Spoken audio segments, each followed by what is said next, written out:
Hello friends, मैं संदीप यादव आप सभी का फिर से अपने इस चैनल पर बहुत बहुत स्वागत करता हूं। रोज़ाना की तरह दो एक्सरसाइजेज हमने कर ली थी एचपी बख्शी स्पॉटिंग एरर्स की। आज थर्ड एक्सरसाइज हम करते हैं, एक्सरसाइज सी। तो इंग्लिश सीखने सिखाने के इस प्लेटफॉर्म पर हम शुरुआत करते हैं एक और एक्सरसाइज से। फर्स्ट सेंटेंस देखते हैं। None of the diplomats at the conference was able either to comprehend or to solve the problem. अच्छा, यदि इस सेंटेंस में हम देखें तो नन ऑफ द डिप्लोमेट्स, ये बिल्कुल सही सिलेक्शन हो रहा है, प्लूरल नंबर है यहाँ तक, बिल्कुल ठीक है। वाज एबल, एबिलिटी बताने के लिए। अच्छा, कोरिलेटिव कंजक्शन लिखा हुआ है आइदर और मेन बात ये होती है कि कोरिलेटिव का मतलब ये कि सेम वर्ड्स को जोड़ेंगे साथ में, ठीक है ना। यदि एक आपको इन्फिनेटिव के साथ मिलेगा तो दूसरा भी इन्फिनेटिव के साथ, एक जिरेंट के साथ होगा दूसरा भी जिरेंट के साथ, एक एडजेक्टिव दूसरा एडजेक्टिव, एक प्रेडिकेट दूसरा प्रेडिकेट, एक सब्जेक्ट तो दूसरा भी सब्जेक्ट के साथ में। ये मैं उम्मीद करता हूँ कि आपको पता होगा, ठीक है। यदि अब इस सेंटेंस में देखें तो इसका जो कोरिलेटिव पार्ट है वो और है, जो कि सोल के साथ लिखा हुआ है, ठीक है। यदि ध्यान से देखें तो ये भी एक इन्फिनेटिव है, ये भी एक इन्फिनेटिव है। मेन बात यह है कि जो कॉम्प्रीहेंड है ये भी क्या है, ये एक वर्ब है जो कि एक इन्फिनेटिव बना हुआ है, और इससे पहले भी हमने क्या लिखा हुआ है, आइदर, ठीक है। तो दोनों के दोनों किससे पहले लिखे हुए हैं, इन्फिनेटिव से पहले। अब आप लोगों का सोचना ये होगा कि जब इन्फिनेटिव से पहले है तो सोल से पहले टू क्यों नहीं लिखा हुआ। अच्छा, जब टू हमने एक बार लिख दिया तो वो दोनों के लिए एप्लीकेबल हो जाएगा, सोल के लिए भी और कॉम्प्रीहेंड के लिए भी। क्लियर है बात, तो स्टेटमेंट आपका करेक्ट है। नेक्स्ट देखिए, rather than go with Amit he decided to stay at home. अब इसमें भी वही वाली बात है, ध्यान से देखिएगा। अभी इन्फिनेटिव वाली बात, रादर का मतलब समझते हो क्या वजह है। रादर का मतलब होता है कुछ डिग्री अधिक, मोर मैं कह सकता हूँ। तो तुलना हम कर रहे हैं to go, rather than go with Amit he decided to stay. तो इसका मतलब उसने क्या किया, अमित के साथ जाने के बजाय उसने घर पर रुकना ज़्यादा पसंद किया। तो ध्यान रखना, जो हम तुलना कर रहे हैं ना यहाँ पे भी हम किसकी कर रहे हैं, इन्फिनेटिव की तुलना हो रही है। ये आपने शायद इन्फिनेटिव में पढ़ा होगा। ये क्या हो गया, ये आपने शायद इन्फिनेटिव में पढ़ा होगा, ठीक है। तो यहाँ पे हमने तुलना की है किससे, देन के बाद हमने गो लिख के, और यहाँ पे डिसाइडेड से बाद में हमने क्या लिखा हुआ, इन्फिनेटिव लिखा हुआ है, ठीक है ना। वो ऑलरेडी मेंशन है उसमें। देन के बाद में आप टू गो लिखें या बिना टू के लिखें वो बिल्कुल सही होता है, ठीक है ना। ऐसे देखना, मैं एक सेंटेंस लिखता हूँ। I want to play more then. अच्छा, मैं यहाँ पे टू स्टडी लिखूँ या स्टडी लिखूँ, बात दोनों में से रहेगी। अगर स्टडी लिखूँगा तो मैं ये मान लूँगा कि ये जो टू है दोनों के लिए एप्लीकेबल हो गया।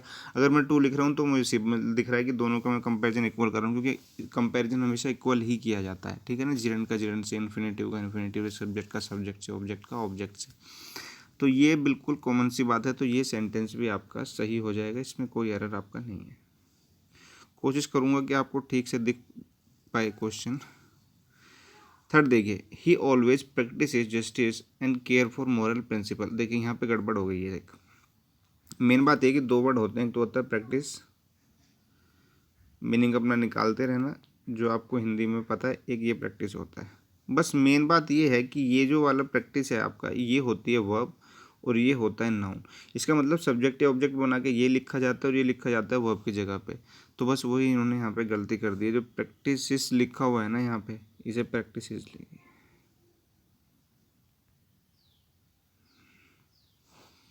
तो यानी कि यहाँ पे आपका ये पार्ट हो जाएगा। The whole block of flats including two shops were destroyed in fire.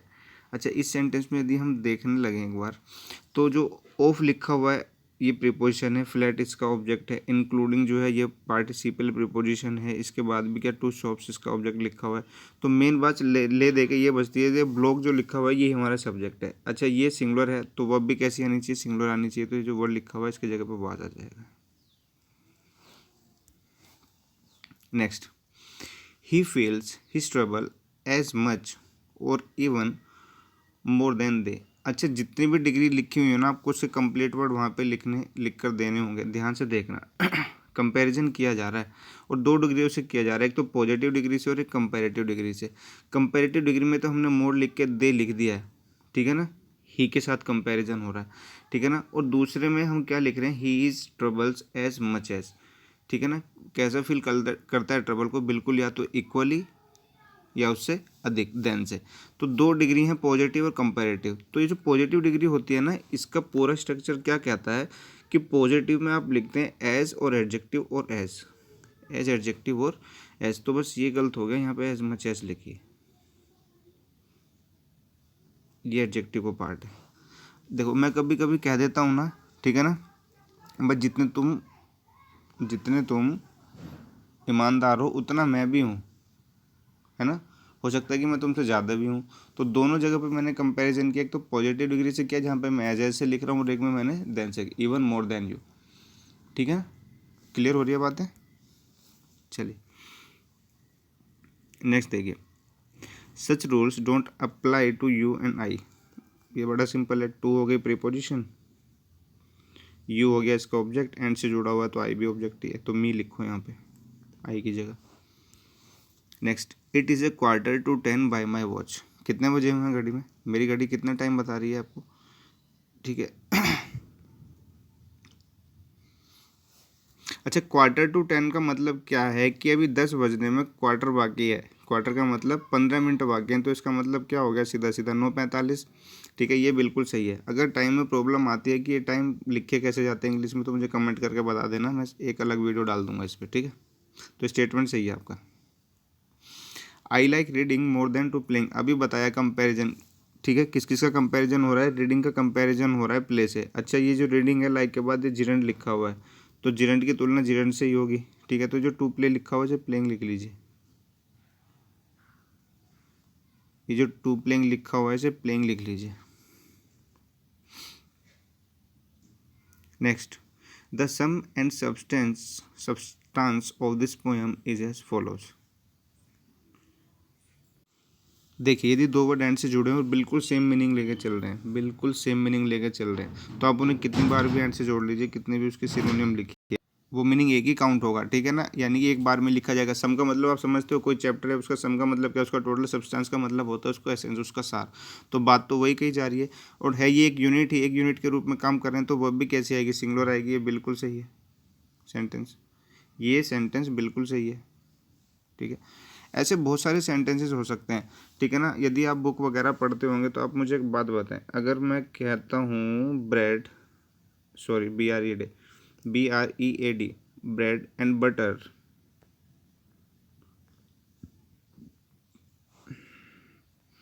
Are my favourite breakfast. जगह कम इसलिए शॉर्ट में लिख रहा हूँ, तो समझ जाना जो मैं बोल रहा हूँ। Bread and butter are my favourite breakfast. मेन बात ये कि लिखने में दोनों अलग अलग तो हैं, लेकिन ये एक यूनिट है, क्योंकि इन्हीं से मिलकर ब्रेकफास्ट तैयार हुआ। अगर मैं एक को भी हटा दूँ तो ब्रेकफास्ट नहीं है, तो मुझे यहाँ से क्या हटाना पड़ेगा, आर हटाना पड़ेगा, और मुझे क्या लिखना पड़ेगा, इज लिखना पड़ेगा, ठीक है ना। अगर मैं लिखता हूँ the compassion and the kindness, इसका मतलब दोनों का मीनिंग सेम है, दया। अब मैं जो वर्ब लिखूंगा सिंगुलर ही लिखूंगा मैं, क्लियर है। ये सब्जेक्ट ऑफ एग्रीमेंट का पार्ट है। The team was now in the field and about to take their place. ये आपने किस में पढ़ा होगा, ये आपने पढ़ा होगा कलेक्टिव नाउन में, कि कलेक्टिव नाउन जो डिवाइड हो जाते हैं, सेपरेट हो जाते हैं प्लूरल फॉर्म में। अब ये जो टीम है ये भी एक क्या है, कलेक्टिव नाउन है। लेकिन एक बात बताइए, जब फील्ड में जाएंगे, प्लेस पे जाएंगे, तो सब अलग अलग जाएंगे, तो इसका मतलब अब डिवाइडेड है, सेपरेटेड है। तो जो टीम यहाँ पे लिखा हुआ है ये प्लूरल फॉर्म है, सिंगुलर में नहीं है, तो वर्ड लिखो। और देखो वहाँ पे देयर भी लिखा हुआ है इनके अकॉर्डिंग। यहाँ तक क्लियर। चलिए आगे आ जाइए 11। चलिए देखते हैं। Perhaps you know that I have pass in examination in 1990। ठीक है ना। यदि कभी ऐसा टाइम दे दिया जाए तो आज से रिलेट करना, आज के टाइम से रिलेट करोगे तो क्या है, 2021 चल रहा है ना, तो इसका मतलब ये पास्ट का पॉइंट हो गया, आज से देखेंगे तो। अच्छा, ये अभी बात मैंने आपको पिछली वीडियो में एक दो में बता चुका हूँ मैं आपको, कि प्रेजेंट परफेक्ट और जब पास्ट का सिंगल पॉइंट दिया गया हो तो आप उसे किस में बनाए, सिंपल पास्ट में बनाए, तो हैव रिमूव कर लीजिए यहाँ से, सिंपल पास्ट होगा आई पास्ट। नेक्स्ट देखिए, the teacher kept advising us to work hard. Kept नहीं, केप ऑन लिखो। कीप ऑन का मतलब कंटिन्यू, कीप ऑन का मतलब क्या होता है, कंटिन्यू, ठीक है ना। कि उन्होंने जारी रखा, हमें बताना, एडवाइस देना, हमें जारी रखा उन्होंने, ठीक है। तो कीप ऑन लिखिए यहाँ पे, keep on advising, keep on advising. चलिए, at a very young age he died with her disease. यदि कोई बंदा किसी ऐसी बीमारी में बढ़ता है जो इसके इफेक्ट डाल रही हो तो ऑफ से होगा, ठीक है ना। तो सीधे समझ रहे हो, डिजीज़ होती हैं तो उनके लिए ऑफ लिखा जाता है, क्योंकि इफेक्ट से बंदा मर जाता है। लेकिन जो इंसिडेंटली एक्सीडेंट वगैरह होते हैं उनके लिए हम क्या लिखते हैं, फ्रॉम। जैसे ब्रेन हेमरेज होता है, हार्ट अटैक, ये भी इंसिडेंट होते हैं, इनके इफेक्ट नहीं होते, आते हैं और चले जाते हैं, फ्रॉम। लेकिन डाई के साथ यदि पर्पज बताना हो, मैं डाइट लिख देता हूँ यहाँ पे, ये एडजेक्टिव भी बन जाएगा, ठीक है या वर्ब भी हो, जो भी आप लिखें, ठीक है। तो ये जो डाइट यहाँ पे लिखा हुआ होगा ना, यदि आपको पर्पज बताने किस लिए मारा तो फिर फॉर लिख लीजिए। ऐसा नहीं कि वो फिर फ्रॉम ही आएंगे, ठीक है ना। अब मान लिया कोई दंगे हो रहे थे, वो उसमें मर गया, अब ना तो कोई पर्पज है, ना कोई ऑफ बीमारी है, ना कोई फ्रॉम इंसिडेंट है, तो डाइड इन राइट्स। तो यहाँ पे जो लिखा हुआ है, क्योंकि वो बीमारी दी हुई है उसने, हार्ट डिजीज है, तो एक काम कर लीजिए, ऑफ लिख लीजिए यहाँ पे, विद को हटा के क्या लिखे यहाँ पे, of. Next, the average age at which people begin to need eye glasses are increasing. अच्छा, बात की जा रही है यहाँ पे एवरेज एज की, जो कि सब्जेक्ट है हमारा, सब्जेक्ट का नंबर हमारा सिंगुलर, और वर्ब देख लीजिए कहाँ पे। ये क्वेश्चन सबसे अच्छे होते हैं जहाँ पे वर्ब को सब्जेक्ट से बहुत दूर लिख दिया जाता है कुछ फ्रेजेस लगाकर। अब वो प्रीपोजिशन से बनाए, अब वो पार्टिसिपल से बनाए, ठीक है ना। इसका मतलब ये कि जो आर यहाँ पे लिखा हुआ है ये रिमूव होगा और इस एज के अकॉर्डिंग क्या आ जाएगा, यहाँ पे इज आ जाएगा।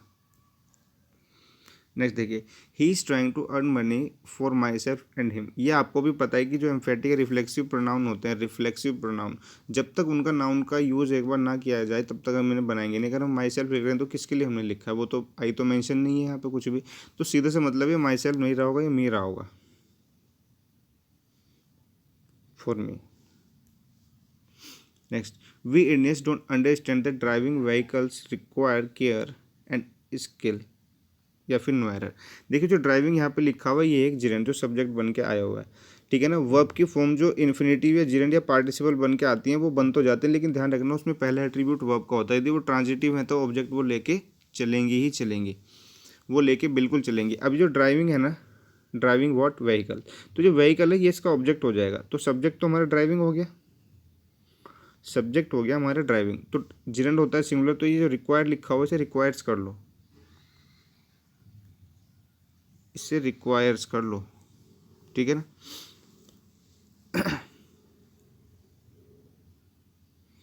चलिए, Indians are wedded in the democratic way of life in a peaceful manner. अच्छा, इस स्टेटमेंट में यदि हम देखें तो ये जो वेडेड है, जो वेड वर्ब होती है, ये पास्ट पार्टिसिपल लिखा हुआ है, यानी पैसिव वॉइस हो गया। अच्छा, ये फॉलो किया जाता है टू प्रीपोजिशन से, यहाँ पे दिया हुआ है इन, इसे हटाइए। The present president of the United states is thinking of become the most supreme leader of the world, ठीक है। कुछ एडजेक्टिव्स हैं हमारे जिनकी हम डिग्री नहीं बना सकते, ठीक है। डिग्री कैसे नहीं बना सकते, जैसे सुप्रीम हुआ। अच्छा, सुप्रीम यदि हमने वर्ड लिख दिया तो इससे ऊपर कुछ होता नहीं है, ये अपने आप में सुपरलेटिव डिग्री की सेंस में है। यदि मैं परफेक्ट लिख दूँ तो इसका मतलब ये भी, यदि मैं यूनिक लिख दूँ तो इसकी भी हम कोई डिग्री नहीं बना सकते, क्योंकि ये अपने आप में सबसे अलग हो गया।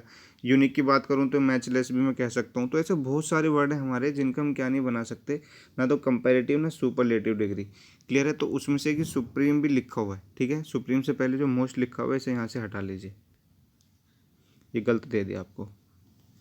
The supreme leader of the world.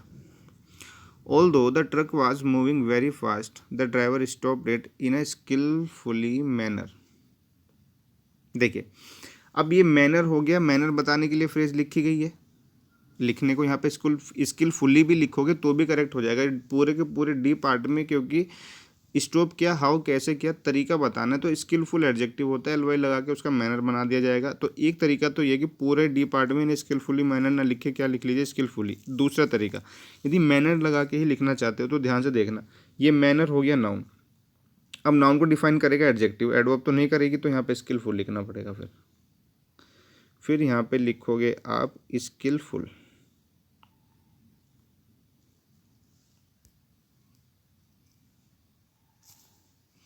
Next देखिए, although he achieved great success but he could not win fame. देखिए, ये जो ऑल्दो लिखा हुआ है ना, इसके साथ जब भी कभी आपको अदर कंजक्शन लिखना हो, ऑल्दो या तो कोमा का यूज़ क्या करो, येट का यूज़ क्या करो, बट का यूज़ नहीं क्या करो। बट हटा लीजिए यहाँ से, कोमा का यूज़ करो या फिर येट लिखो।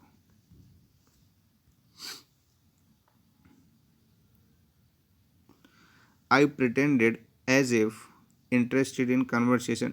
टोटल इमेजिनेशन, एज इफ और एज दो कंजक्शन यदि आपने पढ़े हैं जो सब्जेक्टिव मूड में पढ़ाए जाते हैं, बताते तो मैनर है, लेकिन इनके साथ लिखी गई जो हमारी क्लोज होती है ना वो इमेजिनेशन पे बेस होती हैं। तो वहाँ पे हमें सब्जेक्ट भी चाहिए एज इफ हो या एज दो, जिसका मतलब होता है मानो, है ना। वो मुझसे ऐसा बात करता है कि मानो वो मेरा लीडर हो, ठीक है। तो यहाँ पे आपको करना क्या होगा, कुछ नहीं करना, सब्जेक्ट दे दीजिए और उसकी आपको वर्ब देनी होगी यहाँ पर। वर्ब आप कैसे देंगे, if I were interested, I were interested, ठीक है। अगर आई वर इंटरेस्टेड नहीं लिखना चाहते, पास्ट की बात है, पास्ट में ख़त्म है, तो हैड बीन इंटरेस्टेड भी लिख सकते हो यहाँ पे, यह सब्जेक्टिव मोड का पार्ट होता है। नेक्स्ट देखिए, I do not usually like staying at hotels but last summer we spend a few days at a very nice hotel by sea, यानी कि सी के पास में था, ठीक है ना। अब मेन बात तो ये है कि सी का यहाँ पर्टिकुलर पर्पस तो नहीं है, ठीक है ना। और यदि हम बाय के साथ जैसे बाय बस लिख रहे हैं, mode of travel by car लिख रहे हैं, तो भी बिल्कुल सही है, लेकिन वो तो एक मैनर बताने की बात है। लेकिन सी के यदि पास में है और यदि वो अपने ओन पर्पज़ के लिए नहीं लिखा गया है तो फिर तो आर्टिकल द लिखना ही लिखना पड़ेगा। तो बाय द सी लिखें इसे, है ना। कुछ वर्ड होते हैं ना हमारे जो अपने ओन पर्पज़ के लिए बने हुए होते हैं, यदि वो उसी पर्पज़ के लिए स्टेटमेंट में लिखे गए हैं तो आर्टिकल नहीं लिखो। लेकिन यदि अदर पर्पज़ के लिए, जैसे टेम्पल है, मैंने कहा आई गो टू टेम्पल डेली, तो सीधा मतलब है कि वर्शिप करने जा रहा हूँ। लेकिन यदि मैं कहूँगा I go to temple to meet my friend, इसका मतलब मैं पूजा करने नहीं गया, इससे पहले मुझे डिफाइन करने के लिए दा लिखना पड़ेगा, तो उससे सी से पहले दा लिखिए। I will try to be on time but don't worry when I was late. I will try to be on time but don't worry, उसने कहा डोंट वरी, चिंता मत करना। किस कंडीशन, कंडीशन उसने एक रखी है when I am late, when नहीं आएगा, कंडीशन के लिए इफ़ लिखा जाता है, ठीक है ना।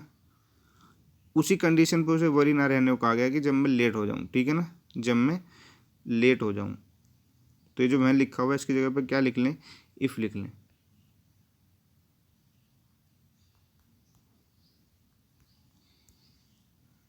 ओपन कंडीशन का पार्ट है। The teacher remarked that they all had done it very badly.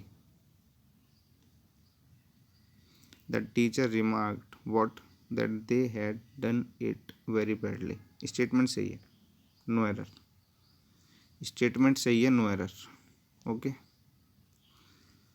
Next देखिए, the train is suppose to arrived at 10 AM yesterday, बस यही गलती होगी, येस्टरडे टाइम दे दिया, वो प्रेजेंट की दे रखी है, तो जो यहाँ पे इज लिखा हुआ है ना, इसे वाज लिख लें, the train was. I hope कि आप लोगों को एक्सरसाइज समझ में आई होगी। देखिए, जल्दी पढ़ाने का रीज़न यही है कि आप लोग यहाँ से कुछ सीख सकें, वो स्टूडेंट जिन्होंने ग्रामर को पढ़ा हुआ है। और ये जो एक्सरसाइज है इनसे वंचित हैं, यदि बुक भी आपके पास है तो आप उसमें से नहीं कर पा रहे हैं, ठीक है ना। थोड़ा आपको लगता होगा कि डिफ़िकल्ट है, तो इसलिए मैं डेली एक एक एक्सरसाइज आपके सामने लेकर आ रहा हूँ, जल्दी बता रहा हूँ, ठीक है ना। आंसर आपको बता रहा हूँ, जितना रीज़न हो सकता है उतना मैं इस वीडियो में आपको बता पा रहा हूँ, ठीक है ना। वरना बातें तो बहुत ज़्यादा हैं, जब पढ़ाते वक्त तो बहुत सारा मैटर निकल के आता है यहाँ से, उसके बाद ही ये सब एक्सरसाइज बाद की ही बात होती है। इसलिए मैं उम्मीद करता हूँ कि आपने ग्रामर को पढ़ा हो, जितने बच्चे भी यहाँ से इसको देख रहे होंगे, ठीक है। वीडियो देखने के बाद वीडियो पसंद आए तो लाइक शेयर सब्सक्राइब से ज़रूर कर दें, ज़्यादा से ज़्यादा शेयर कर दें ताकि व्यूवर्स यहाँ पर आएँ और मुझे भी अच्छा लगे व्यूवर देखने में, क्योंकि मैं भी चाहता हूँ कि अपनी वीडियो पर व्यूवर्स आएँ। तो आज के लिए आप सभी को नमस्कार, टाटा, बाय बाय।